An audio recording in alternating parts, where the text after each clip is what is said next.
In this video, we're going to look at false friends in English and Russian. What are false friends and why are they so important? A false friend, also called a false cognate, is a word that is regularly confused with a word in another language because the two words sound or look similar. For example, this word in English, chat, means to talk casually with someone, whereas in French, it is spelled the same, pronounced chat, and means cat.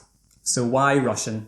Russian is a Slavic language with official status in 4 countries: Belarus, Kazakhstan, Kyrgyzstan, and of course, Russia.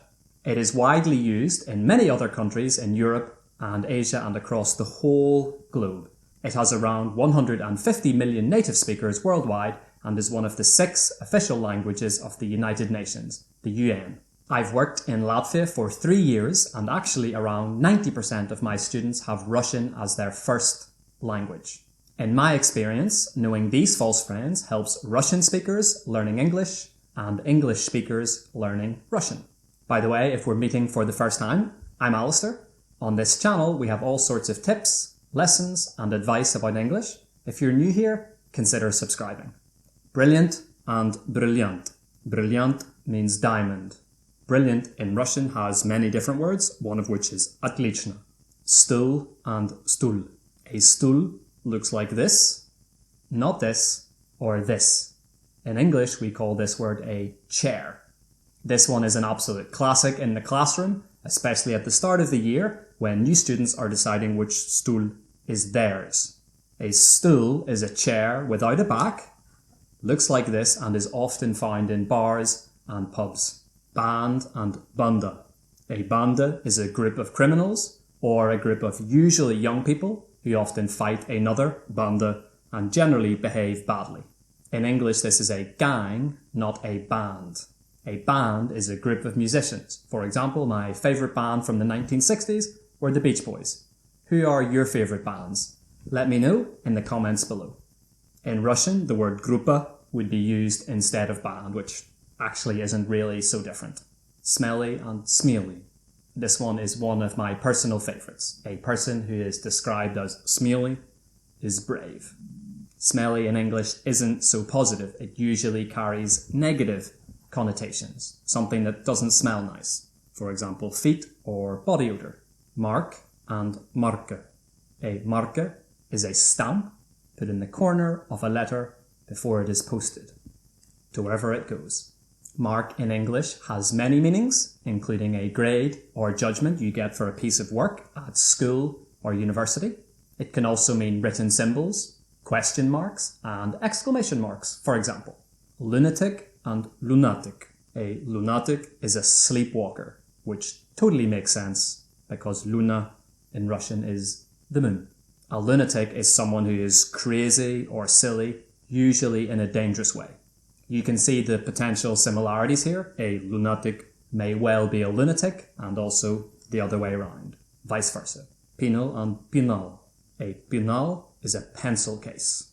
You can imagine this one is going to cause some difficulties for younger learners. Please pass me my pencil case. The word penal is quite rare in English. It's an adjective relating to punishment given by law. So yeah, absolutely nothing to do with pencil cases, unless anyone knows any laws about pencil cases. Anybody? Accurate and аккуратный. Аккуратный is quite difficult to explain. Some combination of neat, tidy, careful, and orderly. For example, a person who is very precise with how they tidy everything in their house and keep it organized and clean would be described as аккуратный. Accurate in English means to be correct, exact, without any mistakes. When solving difficult maths problems, it's important to be accurate with your method. In Russian, accurate is точно. Insult and insulт.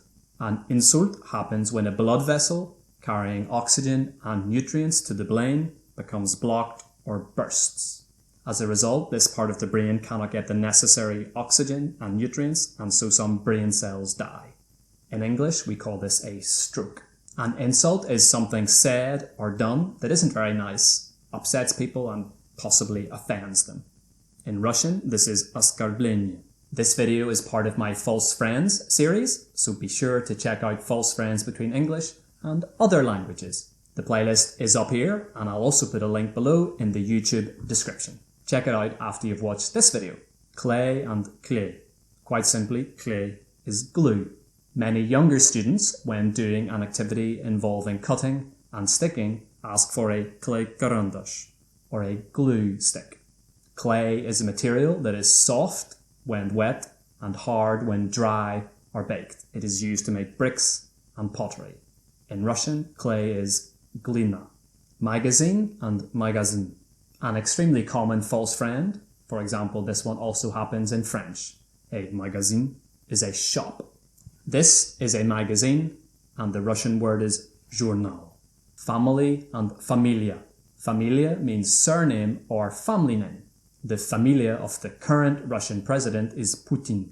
Your family is a group of people related to you. Mum, dad, brother, sister, and so on. Bog and Bog. Bog means God. Bog has two meanings in English. It is an informal or slang way of saying the toilet, or an area with soft, wet ground. Something like this. Talon and talon. A talon is a piece of paper that allows the user to get something at a reduced price or for free. These were extremely common during the Soviet Union times. Probably best translates as coupon in English, or possibly voucher. A talon is a sharp nail on the foot of certain birds of prey, especially useful for hunting animals. In Russian, kogat. Check out this video showing false friends between English and Latvian. Thanks so much for watching, and I'll see you over here in the next video.